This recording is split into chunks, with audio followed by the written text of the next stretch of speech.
Kita sudah lihat dakwah Nabi penuh tantangan. Berarti siapapun ingin berdakwah di zaman sekarang, siapapun, baik pribadi maupun lewat organisasi, apapun organisasinya, apakah itu NU, apakah itu Muhammadiyah, apakah itu Al-Irsyad, apakah itu Matla'ul Anwar, apakah itu HMI, apakah itu PKS, apakah itu P3, apakah itu partai-partai lainnya, apakah itu saudara kelompok-kelompok majelis taklim, siapapun yang ingin berdakwah di jalan Allah harus siap untuk menghadapi tantangannya, harus siap untuk difitnah, dihina, dibungkam, dipenjara, diusir, dibunuh sekalipun. Walaupun kita tentu tidak berharap untuk dipenjara, kita tentu tidak berharap untuk difitnah, tapi kita wajib untuk menyiapkan diri kita, mental kita, kesabaran kita, ketegaran kita untuk menghadapi segala tantangan. Dan contoh Nabi, bagaimana cara beliau menghadapi segala tantangannya. Mudah-mudahan Allah Subhanahu wa Ta'ala memberikan kemenangan kepada kita. Tidak usah khawatir, Allah tidak akan meninggalkan para dai. Allah tidak akan meninggalkan orang yang berjuang di jalan Allah. Tidak, sudah. Allah sudah berjanji dalam Al-Quran, faqala ta'ala, in tansurullah yansurkum wa yuthabbit aqdamakum. Jika kamu memenangkan Allah, pasti Allah akan memenangkan kamu sekalian. Memenangkan Allah berarti memenangkan agamanya, memenangkan syariatnya, memenangkan hukumnya, menegakkan aturannya. Pasti Allah akan memenangkan kamu sekalian. Makanya berjuang harus jangan takut, mau dipenjara puluhan kali, mau diculik, mau dibunuh, tidak ada urusan. Mau satu negeri caci maki kita, mau dituduh apapun, mau dibilang teroris, radikalis, ekstremis, pemberontak, pengacau, masa bodoh, anggap aja mereka saudara. Kalau mereka laki-laki, anggap Abu Lahab. Kalau mereka perempuan, anggap istri Abu Lahab. Ini dia nih, si brengsek sama si Judas. Udah kita senyum aja, jalan terus berjuang, insya Allah. Takbir.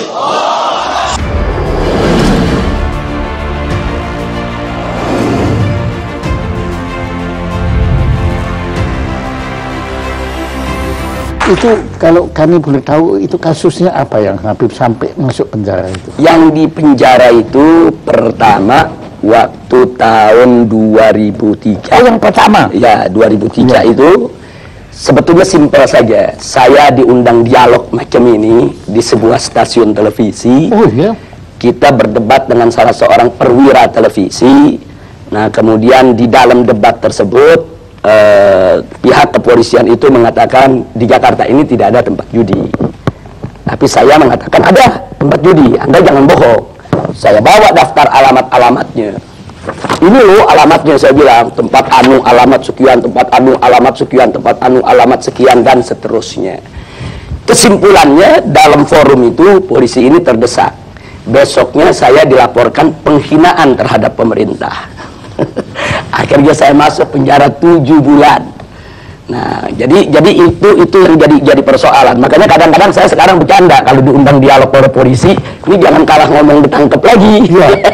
Kalau kita dialog kemudian orang kalah ngomong kita dituntut, kan repot Pak Jaya. Ya, untungnya saya bukan polisi ya. Itu tahun 2003. Itu pertama. Ya, tapi kalau waktu tahun 2000. Tapi hikmahnya Anda menulis ini ya, ya, betul. Nah, adapun pada tahun 2008 itu terkait dengan peristiwa insiden Monas.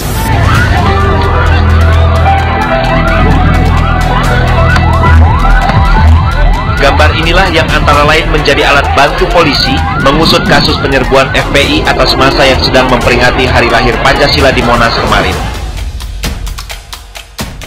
Nah, karena di insiden Monas itu kan ada kejadian Laskar Islam, itu kesatuan daripada berbagai macam ormas, terjadi bentrok. Ya, itu dengan komponen masyarakat yang ingin memperjuangkan untuk membela atau menolak kepres pembubaran Ahmadiyah.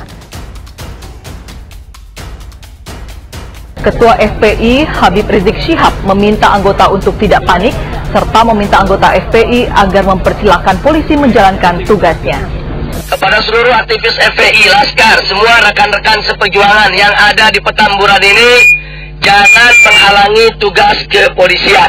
Dan insya Allah polisi akan melakukan pencarian, penggeledahan dengan cara yang santun. Itu yang kita sampaikan. kepada laskar yang ada. Kira-kira jelas tidak? Laskar, aktivis, pengurus FPI semua jelas. Nah, siap untuk digeledah, siap untuk diperiksa. Kalau ada foto siap untuk dibawa. Nah, siap untuk mempertanggungjawabkan perbuatan. Takbir.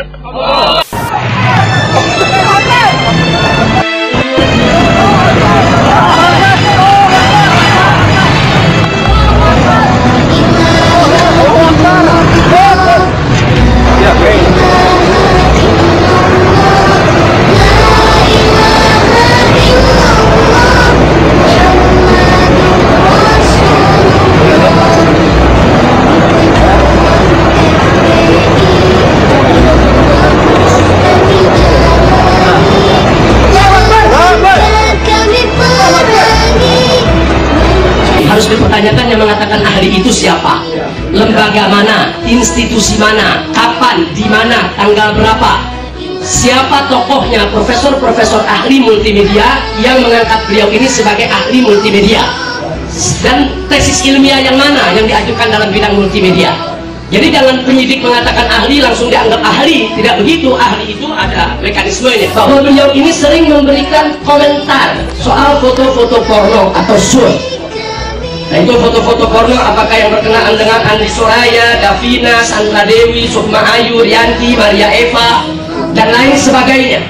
Jadi setahu kami ini bukan ahli telematika, ini hanya seorang pengamat, hanya seorang komentator. Saya tanya, setelah tanda koma apa ada huruf besar? Kalau bukan nama orang, nama kota, tidak bisa. Tapi di sini Anda lakukan itu. Tidak. Saya punya bukti. Saya bisa tunjukkan di depan majelis hakim. Serahkan ke sini. Ya, saya akan serahkan BAP-nya dan saya akan serahkan pledoi saya 274 kesalahan. Majelis hakim bisa pelajari sendiri. Jadi ini kredibilitas yang bersangkutan. Jadi saya keberatan kalau orang yang nggak ngerti bahasa Indonesia jadi ahli bahasa. Loh, yang mengangkat Anda jadi ahli bahasa siapa? Anda punya tesis ilmiah apa dalam konteks bahasa Indonesia? Anda kan penyidik, sudah pengalaman kan? Sudah pengalaman kan? Anda tidak bertanya kepada piket ini siapa, diambil dari mana, apa yang harus diperiksa. Dari kan Anda bilang kan piket yang minta. Anda tidak bertanya. Jadi begitu diserahkan, main periksa saja gitu. Oh, pantas salah tangkap. Anda sebagai penyidik profesional tanya dong, ini siapa yang saya harus periksa, siapa? Sebagai penyidik saya tanyakan, apa bisa dibenarkan di dalam hierarki daripada kepolisian suatu informasi yang begitu penting tidak diberitahukan oleh atasan kepada bawahan? Karena ini menyangkut nasib saya. Karena penyidikan yang amburadul yang dilakukan oleh pihak kepolisian, saya ditahan. Jadi Anda punya maksud apa? Kami tersebut dengan dibantu oleh saudara Pipi Restipen. Wa syukrulillah, takbir. Jadi terdakwa berdasarkan keterangan penuntut umum. Allahumma dammir man zalamani. Allahumma dammir man zalamani. Allahumma dammir man zalamani. Sari'an ajilan. Sari'an ajilan. Sari'an ajilan. Allahumma dammir Ahmadiyah. Wadiyaniyah wa lahuriyah. Allahumma dammir Ahmadiyah wa Ahmadiyah. Min al-liberaliyah wa ta'abudiyah wa al-ilmaniyah. Wa a'wanaha min al-munafiqina wal kuffar. Allahumma farrik jamahum. Wa shakkik samlahum. Wa masik wahdatahum. Wa kharrik quwwatahum. Wa salsil aqdamahum. Wa dammurhum ta'amiyah.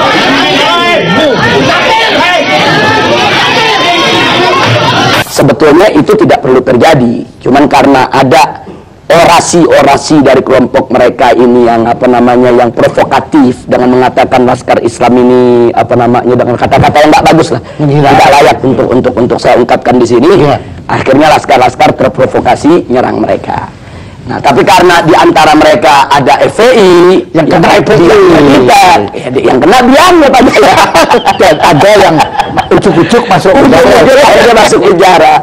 Pada saat kita ditangkap, polisi pun ditanya, ini Habib Rizik ditangkap pasalnya apa? Oh, nanti pasalnya lagi dicari dulu. Kalau itu benar-benar ujuk-ujuk itu. Tapi nggak apa-apa, itu semua ada hikmahnya. Anda terima itu dengan... Oh ya, itu resiko perjuangan, kita terima tanpa dendam, dan saya ambil hikmahnya. Tanpa dendam. Tanpa dendam. Nah, alhamdulillah. Nah, Terima kasih Habib.